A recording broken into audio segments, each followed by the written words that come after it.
Congratulations on David Lynch, The Art Life. This is an outstanding documentary about one of the most eccentric filmmakers of our time. Congratulations on the film. Thank you very much. Appreciate it. How long did you work on this movie? Well, I would say getting all the conversations done on tape took us about 2.5 years, but in actuality, really, this film took 12 years in the making, because it took 12 years for us to earn David's trust and build a relationship where we had this type of access. How much access did you have, and can you just tell us a little bit about what you had to do to negotiate that kind of intimate access where he's painting and he's doing artworks and he's talking into a microphone for you guys?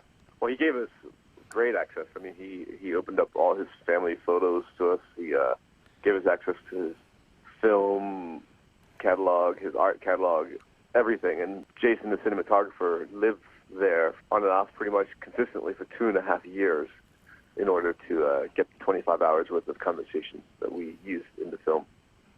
Now, why do you think, after all this time, he's decided to grant a film crew such access? Well, we worked 12 years ago on a film called Lynch 1, which was during the development of Inland Empire with David.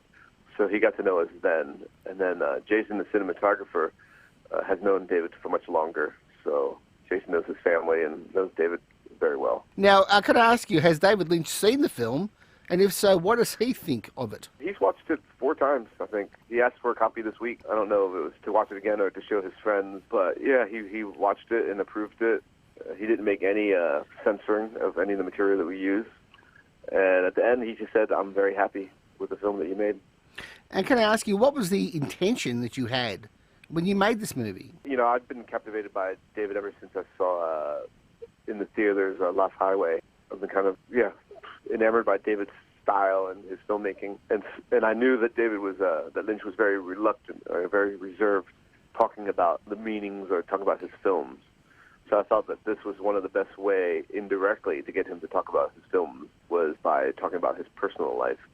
I just knew that there would be keys to understanding his films better by hearing him talk about his early life. It's really interesting because when you look at the films of David Lynch, with all their nightmarish visions and black humour and swirls of surrealism, you'd think that there must have been some dark nastiness in his upbringing.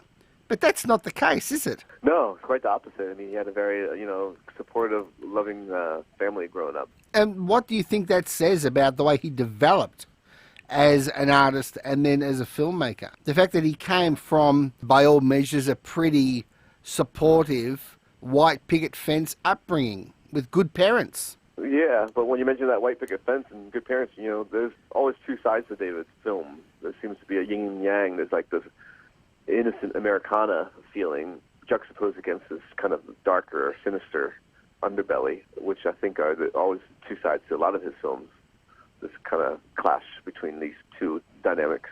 And did he at any time push back against anything that you were after or any questions you were asking? Boy, yeah, probably. I'm sure there were those instances. Of course, if we get too close to getting him to talk about his films or the meanings, he kind of just doesn't really answer you, or he gives very short answers.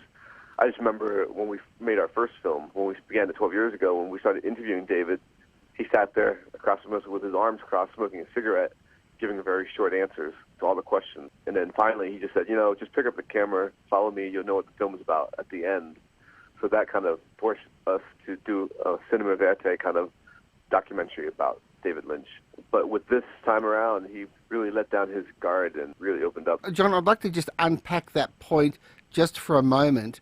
So you're saying that he was quite open and quite fine, except when you tried to get specific about the meaning behind his films, that was the only time where he kind of clammed up a little bit. I find that very revealing.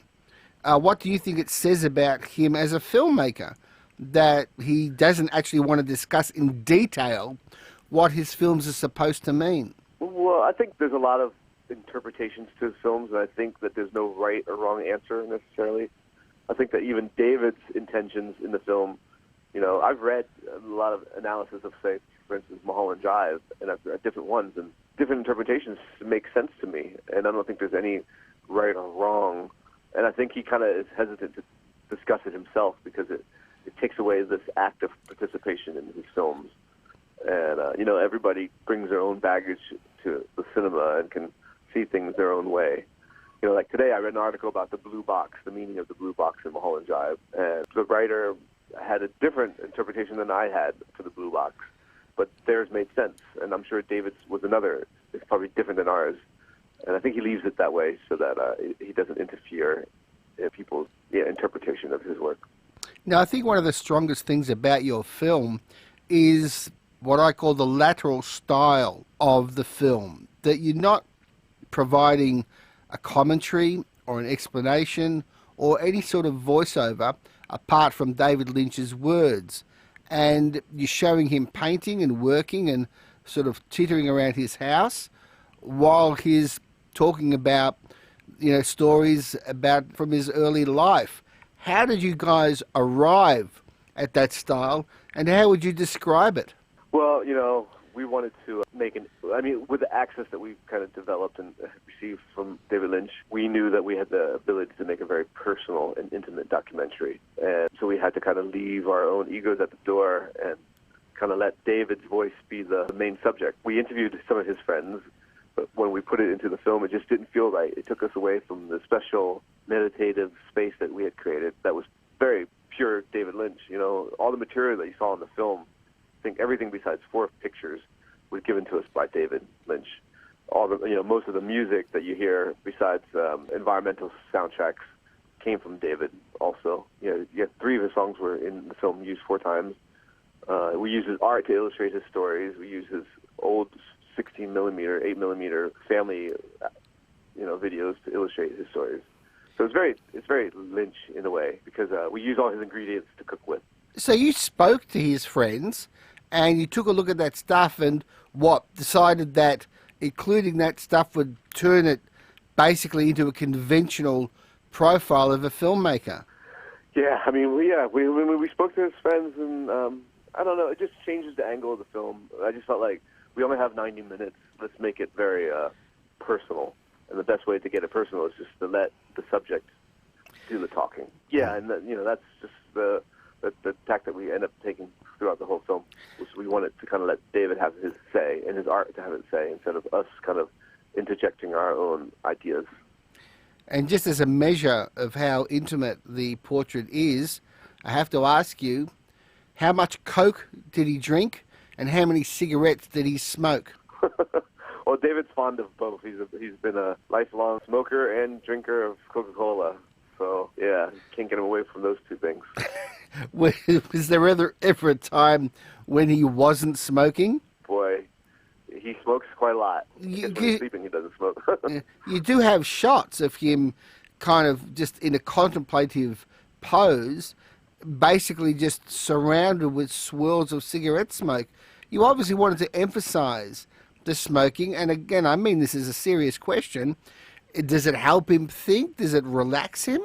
Yeah, I'm sure, besides the effects of nicotine, I think, I just remember one story he told about his grandfather and how he used to love sitting there when he was a kid and how his grandfather used to smoke a pipe and how he loved to sit there and watch this pipe swirl while his grandfather smoked.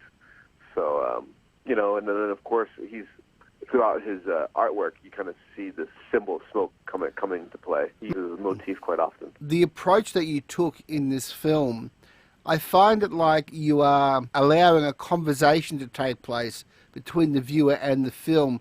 You're kind of offering so many ideas and thoughts for the viewer to take away and chew on and process themselves rather than you guys doing the processing on screen, which you do see in a lot of conventional filmmaker profiles. Nothing against that, but was that also your intention, that you sort of wanted to give people food for thought? Yeah, that was one of the things that we also said to each other. We're like, let's not spoon feed the audience. This film is kind of course, for David Lynch fans. They know his film catalog. So we just felt like we should just let David do the talking, step back, and let the audience do the interpreting, which is we knew that they would be good at, because if they like David Lynch's fans, then they probably appreciate films that allowed them the chance to interpret meanings. We didn't want to, and when we hear these stories like of the naked woman, we know that his fans are going to automatically think about Blue Velvet. We didn't want to show Blue Velvet, guide them that way. We knew that they would naturally see the connections. And also the little mechanical birds that he likes so much. Yeah, I mean, if I could sit here with a film and point out scene after scene how I think, to me, it relates to his film. The white lines in a row, the little Bob Dylan on stage, to the meaning of like having 3 different lives as a teenager and the anxieties that he went through. So many of these things could be used to kind of interpret his films. Was there anything that surprised you while making the film? Yes. I was surprised to hear about David's struggles to become an artist, you know, that he got to a certain point where he almost could have given up, where, you know, his dad told him, hey, you have a family, you should give up this filmmaking business, because he had already spent almost 5 years making Eraserhead. And I didn't know that, you know, he cried the night that his dad told him to quit making Eraserhead. And it's become a common feature at the end of documentaries to see huge blocks of people's names in very small type. And these, of course, are the people who have contributed to the crowdfunding of the film.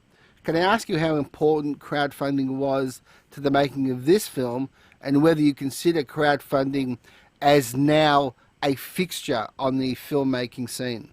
I think for certain films, certain projects, crowdfunding is a very good fit. I mean, for us, it was great because it gave us, you know, a lot of freedom to do what we wanted to do. And we knew that there was a lot of Lynch fans around the world that would be willing to support a project like this. But for other projects, you know, there's different ways of doing it, depends on the project. But for us, I think crowdfunding was ideal. There are 3 directors credited on the film. You're one of them. How did you guys divide the duties on the film?